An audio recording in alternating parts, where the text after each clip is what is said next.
So today we're going to be looking at Sizzapp, a tracker that works both for your bike, your car, and any vehicle you could really think about. We're going to be looking at the install for both vehicles, the tips and sort of tricks I've been using for the last 4 months, and also the features over other trackers as well. So let's get into it.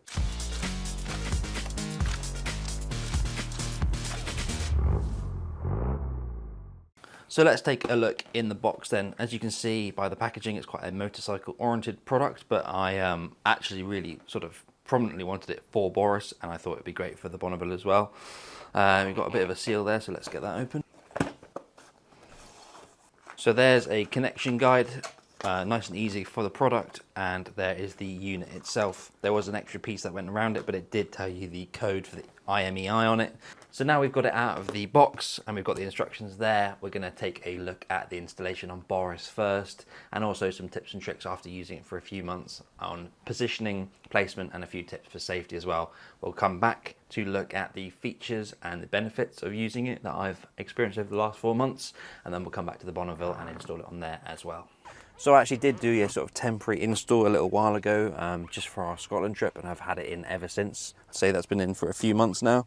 All I did was just plug it into the battery and place it down the side. I know it's not the best place for thieves if it did get taken away, but I did want to use the tracking aspect and get to grips with the app and sort of the usage of it and see how good the signal was down in here, and I have to say it's been working really well. So what I'm going to do is actually extend the power out and go into the back of the vehicle. I'm just going to take a positive feed from the battery up to the tracker and then actually ground it locally in an area using a bolt or a screw in that area, and hopefully this will just limit ways of sort of disconnecting it. So that's what I'm going to do now, take it out and extend it up into the vehicle. Most people, when they see inside the battery box, have a little heart attack of how unneat it is in my car, but it works, and I do need to neaten it out, so I won't show you too deeply into it right now. There you go, there's the unit. I'm sure now we'll get a notification on the phone and a text and a call if you want that it's been disconnected. Right, so I've got a piece of cable, and all I need really is a positive from it, so I'm just going to splice these off. Just to get the correct draw, I thought I might as well just use both. So you've got the positive and the negative there. Do the same on this side, cut the positive off. This is just a recommendation, by the way. It's not something that Sizzapp asks you to do or recommend you do, but I just think it's a good idea for safety. So all I've done here is join the Sizzapp up to the new cable, run a piece of heat shrink on to protect it. Got my soldering iron here, hopefully it's hot enough. I've got my solder, easy peasy connection, just going to warm it up a little bit. Use this solder there, definitely hot enough, there you go. It's just a nice secure connection to have. You can use sort of plastic metal crimps or whatever type you need, but it'd be nice to do a proper connection here rather than just a twist and tape.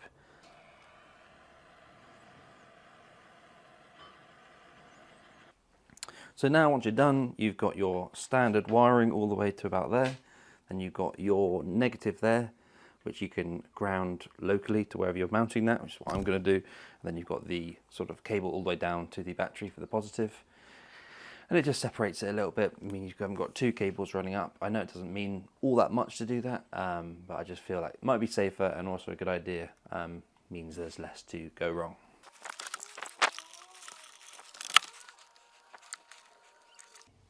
So now what I'm doing, I've run the cable for the positive down to the box, grounded it where I said I was going to do. It's now in a place where it's harder to find and probably got a better GPS signal anyway.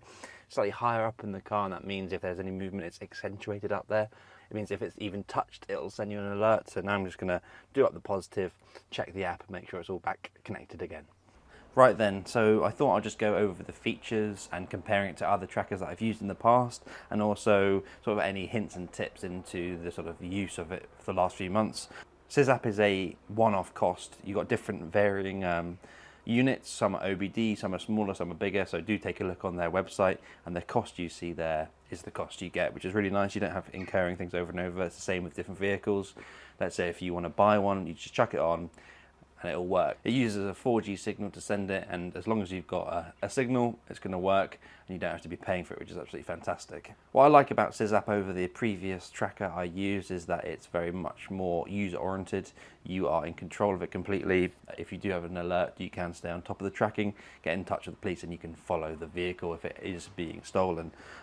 Previously, that tracker also They demand that you have a person come and install it. Unfortunately, Boris being such an old vehicle, a few years ago, it was mounted into the vehicle in the sort of wrong place, never had really good GPS signal, and I didn't know where it was, and it was also wired into a place where it basically just didn't work well, and also the wiring was not fantastic. I can imagine if you had a newer car, it just could go into an OBD port, or you can wire it into a newer place. I think that's probably best for that, but with this, you can just install it however you want, or you can get a professional to do it. One final difference is that with this, you get no extra fobs. Previously, I had 2 key rings, effectively, went on 2 sets of keys that correlated with the unit. That's one thing I would say is I didn't realize with this, but actually now I know the way it works. I prefer that I'm in control of it.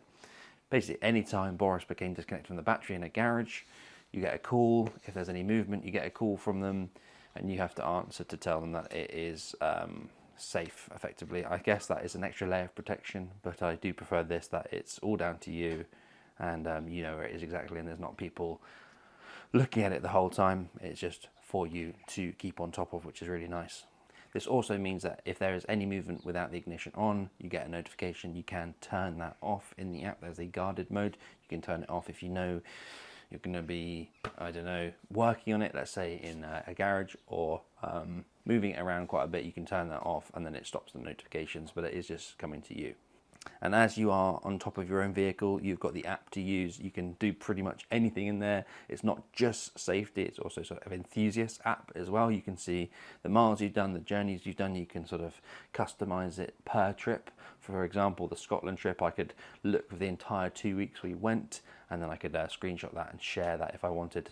There's lots of different things, eco modes, so many different features you can play with there. And if you are a vehicle enthusiast, bikes, cars, jet skis, boats, whatever, you can keep on top of that specific vehicle. It's named, and you can swap between the two really nice and easily, or however many vehicles you have, you can swap down between the two and name them and add a photo as well, which is really nice. If you're more into going faster, if you've got a bike or a sports car or something like that, Boris doesn't matter so much. You can track the speed and the altitude of where you're going as well. I don't know why you necessarily need the altitude, but it keeps on control of all that sort of data, and it's quite handy to look at, you know, here and there. If you're a bit of a nerd like me, you can sort of see where you've gone, and at any point you can spit out the fact of how high you are right there. And when you do look at the route you've done, it'll show you like your top speed of that trip, and you can keep an eye on all that as well, which is quite nice and neat.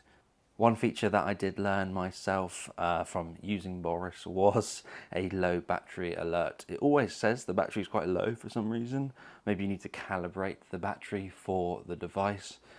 Boris reads a 12 point something volts most of the time. You can see that in the top corner of the app, but also if you go into the battery area, it has a graph, and it sort of shows it coming down over time or coming up as you're on the journey. One time I did get a low battery alert and thought, it always shows it's quite low, so never mind.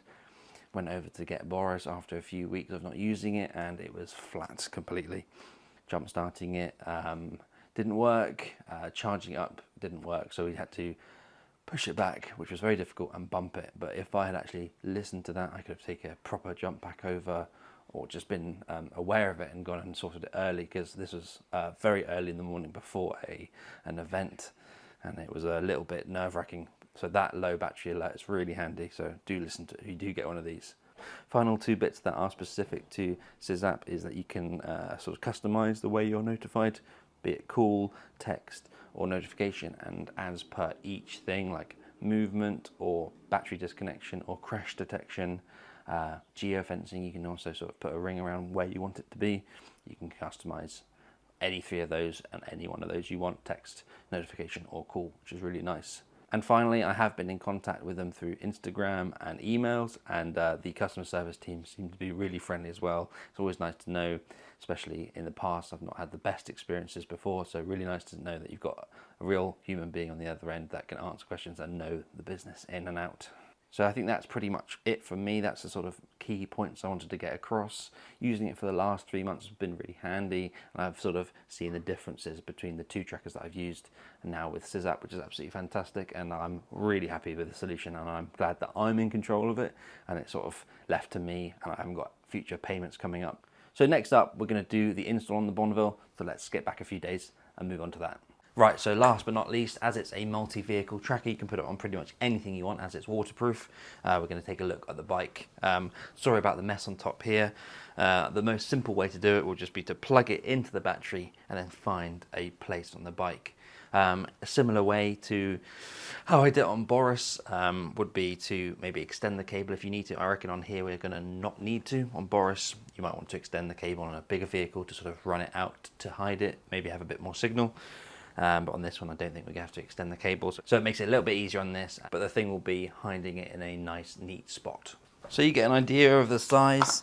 That's the unit, and that's the thickness. There's a lot sort of less space on a bike to try and hide it. I definitely think it is worth it. You could obviously just sit it there, and that would work just fine, but in the eventuality of anything happening to it, you know, how quickly thieves can get hold of these things, it's probably best to just give it a little bit of a sort of hiding they may not know at all. And on this Motobat battery, you've actually got two sets of terminals. You've got the positive, negative here, and then on the back you've got another set there.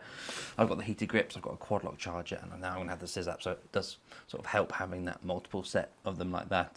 So let's take a look at where we can position it, and that is going to be a little bit tricky, I think. Not enough space under here, unfortunately. So my advice would either be going under the seat like this, if you can hide it in here, maybe cover up the Sizzapp logo. If you've got nowhere else, and that's obviously a very easy location, maybe if you can lift the tank off and go on the side of the frame, potentially, I reckon that would be good. I can sort of feel a good amount of space up there. I'd try the side covers. Maybe on your bike there might be sort of a different level of space behind there. And I also thought if you could go sort of underneath the sort of the airbox area or the mudguard, or if there's an area between the mudguard and the seat at the back, that would be my advice. I've actually found a spot between the throttle bodies that is really well hidden. I won't show you exactly where it is, but that's my advice. All I can say is that I would definitely try and hide it a little bit. And then maybe hide the cabling a bit, maybe bring it under and round and plug it in like that, just to sort of lengthen the sort of amount of time it would take to tamper with it and keep it going while it's being stolen, if it ever does. So there you go then, there's the sort of final wiring and hiding place. It's down in the centre of here, nice and neat, which is really good.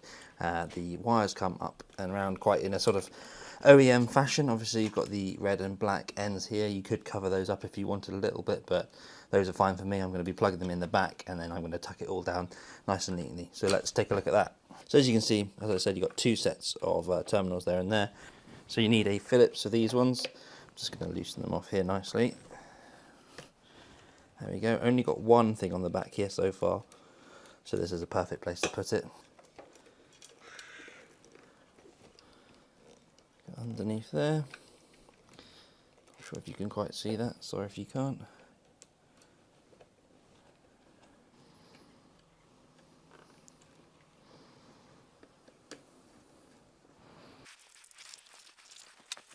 So that's it all installed now. I did lose a piece of plastic there because there's a couple extra bits on the terminals on the battery, and I couldn't completely hide them, but I'm really happy with that. I'm happy with the unit hidden like that and the cabling sort of routed really nicely. That's fine.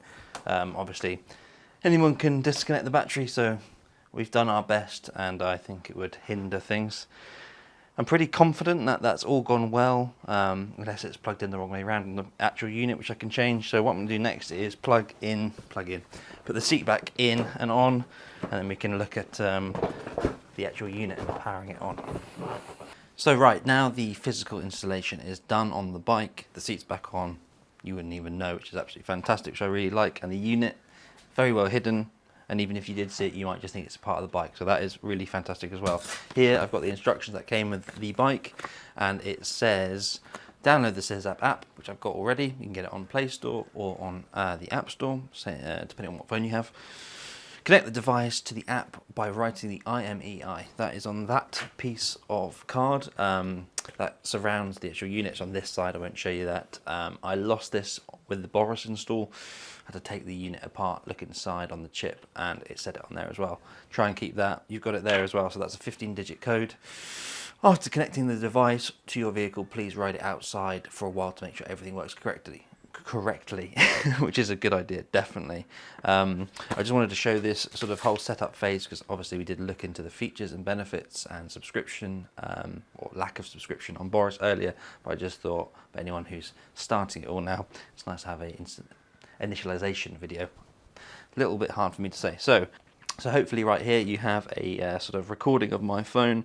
We're going to have a look at the initialization phase. I did set this up a little while ago with Boris. It's been working absolutely brilliantly. But I'm going to be adding a new vehicle, which you might be doing if you've got a few as well. So we're going to go into settings, garage list, plus, right, IMEI.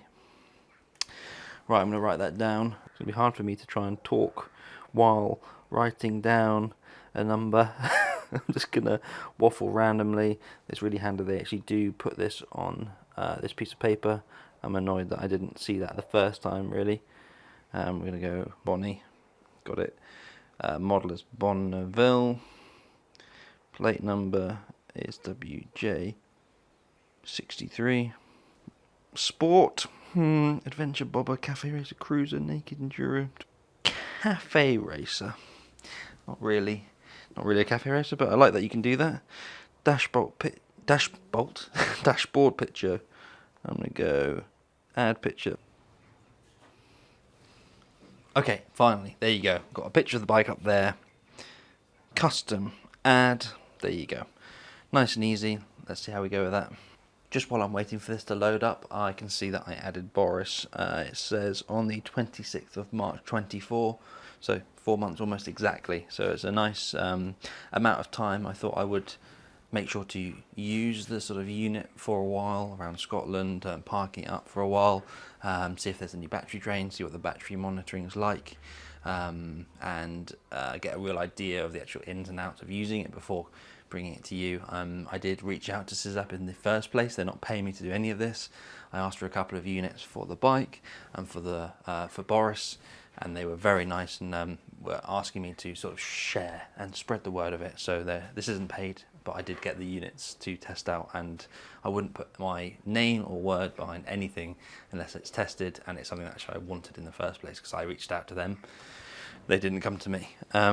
Still waiting for it to connect, so I'll be back in just a second. So I just played with the connections there, made sure it was plugged in the right way. You can only be one way, so it was the right way, but taking it out and back in again on the power while having the IMEI and did just sort of make it work. I think it was probably just connecting. So if you just wait a second, as you can see here on the app, it is showing it online.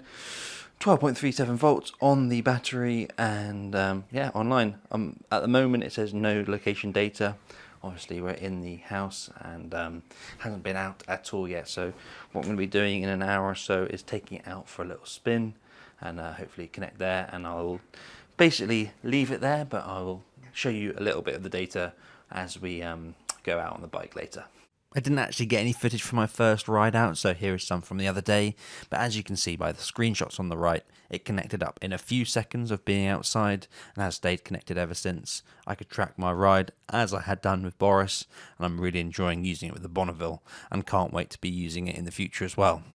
So I've been waffling on in this video quite a bit. I hope I've given you enough information to sort of seal the deal if you were thinking about one, or introduce you to the brand if you hadn't at all. It's nice to talk from previous experience with other trackers and a few different vehicles as well.